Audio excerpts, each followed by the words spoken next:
शहीदों की चिताओं पर लगेंगे हर वर्ष मेले। वतन पर मिटने वालों का यही नामो निशा होगा। बचपन से हम सुनते आए हैं। हर कोई अपने बचपन से इस तराने को, इन पंक्तियों को सुनता आया है। लेकिन मौजूदा वक्त में राजनीति कैसी हो गई है?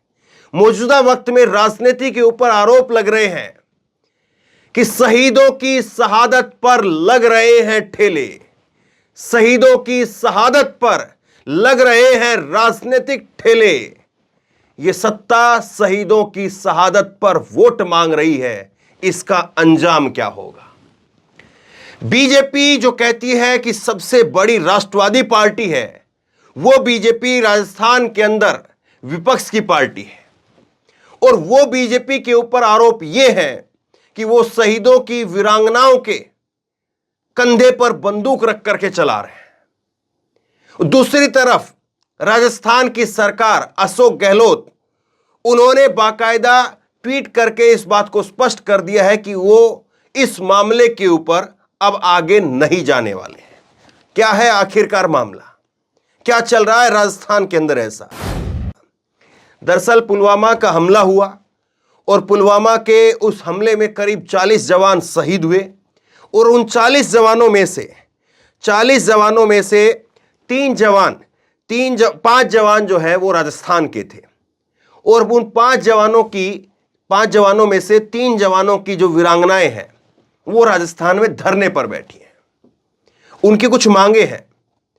उन मांगों को लेकर के लगातार वो धरने पर बैठी हैं। कई बार खबरें सामने आई कि उन वीरांगनाओं के साथ में पुलिस ने जाति की है और फिर राजस्थान पुलिस की तरफ से पलटवार आता है कि नहीं साहब, इस तरह से कोई जो है वो बेउदगी नहीं की गई है, किसी तरह से उनका अपमान नहीं किया गया है। बीजेपी कहती है कि देखिए कैसे घसीट करके निकाला जा रहा है। कुछ वीडियो भी सामने आती है, ये भी सच्चाई है। लेकिन अब जो है मैं आपको कहानी बताता हूं और उससे पहले ये पूरी आप कहानी समझ पाएं कि क्या कुछ राजस्थान में चल रहा है। ये वीरांगनाओं की मांगे क्या है वो आप समझिए। ये है वीरांगनाओं की मांगे। पुलवामा शहीद की वीरांगना मंजू जाट सुंदरी देवी देवर के लिए सरकारी नौकरी मांग रही है। सरकार का तर्क है कि देवर को सरकारी नौकरी देने का प्रावधान नहीं है। शहीद हेमराज की पत्नी की मांग है कि सांगोद चौराहे पर उनकी मूर्ति लगाई जाए, एक स्कूल का नामकरण शहीदों के नाम पर हो। आगे देखिए, फिर मैं पूरा आपको आसान भाषा में समझाता हूं। वीरांगना मंजू जाट का कहना है कि अब सरकार नियमों में नहीं होने का तर्क दे रही है, जबकि मंत्रियों ने पहले घोषणा की थी। सरकार ने तर्क दिया था पुलवामा शहीदों को कारगिल शहीदों के से ज्यादा पैकेज दिया जाएगा। वीरांगनाओं से अब बदसलूकी करने वाले पुलिस वालों पर कार्रवाई की भी मांग जोड़ ली है। अब आसान भाषा में समझिए क्या मांग है। ये 3 वीरांगनाएं हैं और इसमें से 2 वीरांगनाएं हैं, मंजू जाट है और सुंदरी देवी है। ये अपने देवर के लिए नौकरी मांग रही है कि हमारे एक आश्रित को आपको नौकरी देनी थी। जो हमारे परिवार से शहीद हुए हैं, हमारे पति शहीद हुए हैं, उनके शहादत के बदले में सरकार जो है वो एक आश्रित को नौकरी देनी थी, तो आप वो एक आश्रित को नौकरी दीजिए। और तीसरी जो वीरांगना है हेमराज, उनकी पत्नी की मांग है कि स्कूल का जो है वो नामकरण किया जाए और चौराहे पर मूर्ति लगाई जाए। अब इसमें सरकार का पक्ष क्या है वो सुनिए आप। सरकार कह रही है, देखिए, अब वीरांगनाओं का राजनीतिक इस्तेमाल निंदनीय है। गहलोत बोले शहीदों के बच्चों का हक मारकर दूसरे रिश्तेदारों को नौकरी देना गलत है। गहलोत ने ट्वीट किया, क्या कहा ट्वीट करके? मुख्यमंत्री ने ट्वीट किया, शहीदों के बच्चों का हक मारकर किसी अन्य रिश्तेदार को नौकरी देना कैसे उचित ठहराया जा सकता है? जब शहीद के बच्चे बालिग होंगे तो उन बच्चों का क्या होगा? उनका हक मारना उचित है क्या? भाजपा के कुछ नेता अपनी राजनीतिक रोटियां सेकने के लिए शहीदों की वीरांगनाओं का इस्तेमाल कर उनका अनादर कर रहे हैं। यह कभी भी राजस्थान की परंपरा नहीं रही। मैं इसकी निंदा करता हूं। अब दोनों पक्ष मैंने आपको पढ़ करके सुनाए हैं। अब मैं आसान भाषा में आपको समझाता हूं।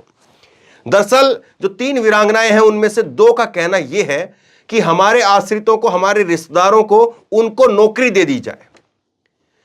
दूसरी तरफ सरकार कह रही है, अशोक गहलोत मुख्यमंत्री कह रहे हैं कि अगर हम उनको नौकरियां दे देंगे, आपके रिश्तेदारों को नौकरियां दे देंगे, तो कल को आपके बच्चे बड़े होंगे, उनको फिर कैसे दिया जाएगा?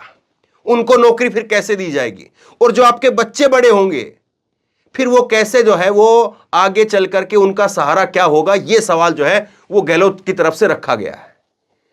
और वो ये कह रहे हैं कि अगर ये मान लिया गया, अगर इस चीज को आगे बढ़ाया गया तो ये परिपाटी पड़ जाएगी, ये धारणा बन जाएगी, इसी तरह से परंपरा बन जाएगी कि कोई भी फिर आगे जो है वो कहेगा कि हाँ ठीक है, इनके परिवार में किसी की शहादत हुई है, आप इनके परिवार की शहादत के बदले किसी एक व्यक्ति को नौकरी देना है तो फला रिश्तेदार को नौकरी दे दीजिए।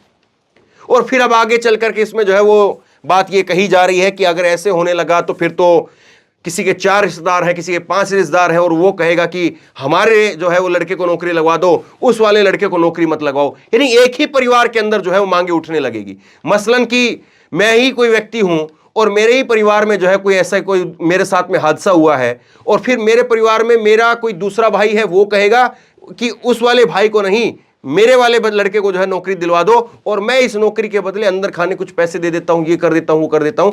इस तरह की बातें उठने लगेंगी, सरकार का ये कहना है। देखिए, शहीदों के ऊपर और शहादत के ऊपर कुछ भी कहें, कैसे भी कहें, कितना भी कहें, कम पड़ेगा। शहादत से बड़ा देश में कुछ नहीं है। लेकिन ये जो है वो बीजेपी, अब बीजेपी का इसमें गेम क्या है वो मैं आपको बताता हूं, या बीजेपी का इसमें भूमिका कहां पर है, बीजेपी इसमें कहां पर आती है। बीजेपी के सांसद है किरोड़ीलाल मीणा, और किरोड़ीलाल मीणा इन तीनों वीरांगनाओं को लेकर के या इन तीनों के साथ में या इन तीनों के लगातार संपर्क में, जैसे भी आप इसको समझिए, वो उनके ऊपर ये कहा जा रहा है कि वो इनको लेकर के बैठे हैं और इनके साथ में है और ये वहां पर जो है वो धरना दे रही है। इसमें तीसरा एक और पक्ष है, एक कांग्रेस है, एक बीजेपी है, और तीसरा कांग्रेस के अंदर एक पक्ष है, इसमें सचिन पायलट। और सचिन पायलट साहब जो है वो भी इनसे मिले हैं, पुलवामा शहीदों की वीरांगनाओं से मिले सचिन पायलट, कांग्रेस के नेता।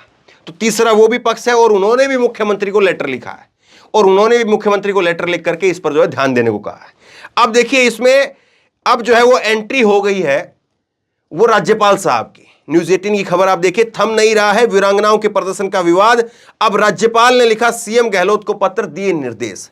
अब राज्यपाल, क्योंकि अशोक गहलोत ने जो है साफ कर दिया कि अगर ऐसे करने लगे और यही परंपरा आगे बढ़ाने लगे तो बाकी फिर शहीदों के बच्चों का क्या होगा। अगर रिश्तेदारों को नौकरी दी जाने लगी तो बच्चों का क्या होगा। और इसीलिए जो है अब ये मामला बीजेपी राज्यपाल के पास लेके कर गई, और राज्यपाल ने जो है अब इसमें हस्तक्षेप किया है। बीजेपी का ट्वीट आप देखिए, पुलवामा में शहीद श्री रोहतास लांबा की पत्नी सरकार को उनके वादे याद दिलाने मुख्यमंत्री जी से मिलने पहुंची तो पुलिस ने उन्हें लाठियों से पीटा, जिससे वीरांगनाओं को अस्पताल में भर्ती कराना पड़ा। वीर बलिदानियों के परिवार के साथ कांग्रेस का यह रवैया बिल्कुल बर्दाश्त नहीं किया जाएगा। तो ये जो है वो कांग्रेस के ऊपर आरोप लगाते हुए बीजेपी इस बात को कह रही है। अब फिर उसके बाद राजस्थान पुलिस की सफाई आ जाती है। राजस्थान पुलिस की सफाई जो है ये कह रही है कि नहीं साहब, कोई किसी प्रकार की जो है वो बदसलूकी वीरांगनाओं के साथ में नहीं की गई है। अब ये पूरा मसला जो है वो मैंने आपको समझाया, आसान भाषा में समझाया है। अब एक चीज मैं आपको इसमें और बता देता हूं। तो तीसरी जो वीरांगना है, तीसरी वीरांगना है जिसकी मांग ये है, दो की मांग तो है कि उनके देवर को नौकरी दे दी जाए बच्चों की वजह। अब तीसरी जो है वो वीरांगना है, उसकी मांग क्या है कि मेरे पति की मूर्ति लगे चौराहे के ऊपर और स्कूल का नामकरण हो। अब इस पर जवाब आया सरकार की तरफ से। गहलोत ने कहा शहीद हेमराज मीणा की 2 मूर्तियां लग चुकी हैं, तीसरी की मांग है। वो जो मांग कर रही है कि चौराहे के ऊपर मूर्ति लगे, वो तीसरी मूर्ति की मांग है, 2 लग चुकी हैं। इसमें लिखा है, गहलोत ने कहा कि शहीद हेमराज मीणा की पत्नी उनकी तीसरी मूर्ति एक चौराहे पर स्थापित करवाना चाहती है, जबकि 2 मूर्तियां शहीद की पहले ही राजकीय महाविद्यालय सांगोद के ग्राउंड और उनके पैतृक गांव विनोद कला स्थित पार्क में लगाई जा चुकी हैं। ऐसी मांग अन्य शहीद के परिवारों को देखते हुए उचित नहीं है।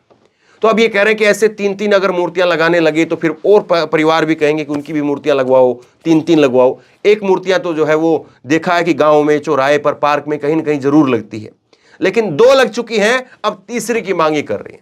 तो बहरहाल दोनों तीनों पक्ष जो इसमें चल रहा है और कई दिनों से चल रहा है, इस पर बात होनी चाहिए। बीजेपी पर आरोप यह है कि वो वीरांगनाओं के कंधे पर है, कांग्रेस पर आरोप यह है कि वो वीरांगनाओं का जो है अपमान कर रही है। आप बताइए, सारे पक्ष देखने के बाद और आसान भाषा में समझने के बाद आपको क्या सही लगता है? नीचे कमेंट बॉक्स में अपनी राय लिख करके मुझे जरूर बताइए। इस वीडियो को आगे तक पहुंचाइए, क्योंकि बहुत बड़ा मसला है, राजस्थान में एक बहुत बड़ा रूप ले रहा है। आप जो भी सोचते समझते हैं नीचे कमेंट बॉक्स में लिख करके मुझे जरूर बताइए। इस वीडियो को खूब शेयर कीजिए और इसी तरह तमाम खबरों के लिए ऑनलाइन न्यूज इंडेक्स सब्सक्राइब कीजिए। साथ में जो बेल आइकन है घंटी उसको जरूर दबाइए ताकि जैसे कोई खबर अपलोड करें उसकी नोटिफिकेशन सीधे सबसे पहले आपको मिल सके। धन्यवाद। इस खबर को अभी लाइक करें, शेयर करें, अभी चैनल को सब्सक्राइब करें और घंटी जरूर दबाएं।